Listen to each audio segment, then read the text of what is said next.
Thank you. It is an honor being in this panel, and I'm afraid I know very little about the region. My predecessors know very much about it. So I will try to be modest in my comments, but give some ideas, some of which, by the way, are pretty much in line with what I just been hearing in the panel. The first one is sort of a general reflection from the issue of resource curse, that I think the evidence, first of all, as was pointed yesterday, signals that resource abundance it's a blessing. It's not a curse, and the sort of the problem is dependency and the volatility related to it. And as Dr. Ibrahim mentioned today, there are some qualifications even to that general statement about the problem of dependency and volatility. And that gets me to the point that I think the ERF studies have been a tremendous contribution in the last few years on this area, which is, when I teach a course on the political economy of oil at the Kennedy School, and I had a bunch of students from the GCC, and they always told me, these books by the World Bank and by other do not give advice that is actually useful for the GCC countries.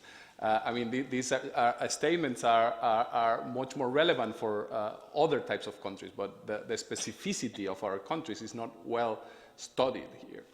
And I think that they were right, and I assigned one of your papers, Ibrahim, to try to cover that question that they had.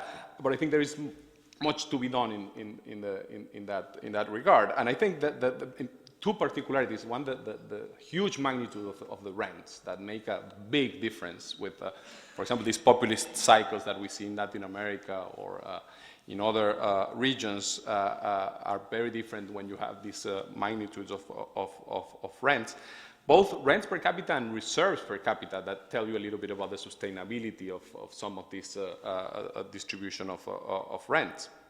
And so a lot of the conventional advice in the context of high rents, and the other big issue, I think it's the issue of the role of expatriates in these societies, which is pretty different to most of the other countries that have a much more limited expats in their societies.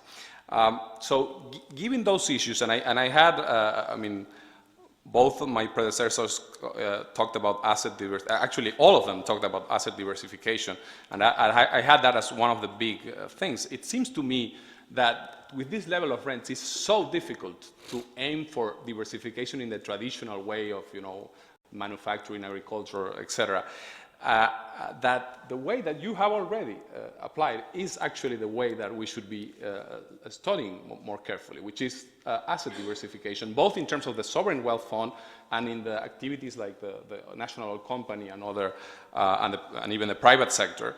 And of course that points to the argument that Shanta made about the tremendous importance of transparency and governance related to the management of the revenues, and particularly of the sovereign wealth fund, because in the long term, sort of the social contract is that we are saving a lot of money, we are diversifying through assets, but then what's going to happen to the future generations with that? Which, by the way, it's as we know in other societies, it has been a big issue, because stabilization funds have been captured and discretionarily spent and used for purposes that were not.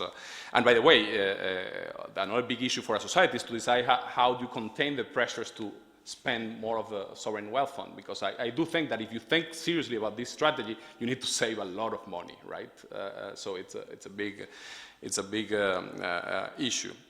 The other, I think, big point in terms of institution governance is also the national oil company governance. My impression is that we should put the national oil companies in big resources exporting countries, oil exporting countries, in the same category as the central bank independence, and national companies are an institution that are is as important, or more than a central bank. So we need to understand better what are the governance and the structures that allow for it to, fulfill its proper role and be effective and transparent for the objectives of the country. Finally, the other point is one that Shanta already made. I think, I've been, the last 3 years I've been looking a little bit on the issue of subsidies. Of course, my interest originally started in Venezuela, but I've been working in this region a little bit, and I've been working in other issues with Saudi Aramco and the Ministry of Oil of Saudi Arabia.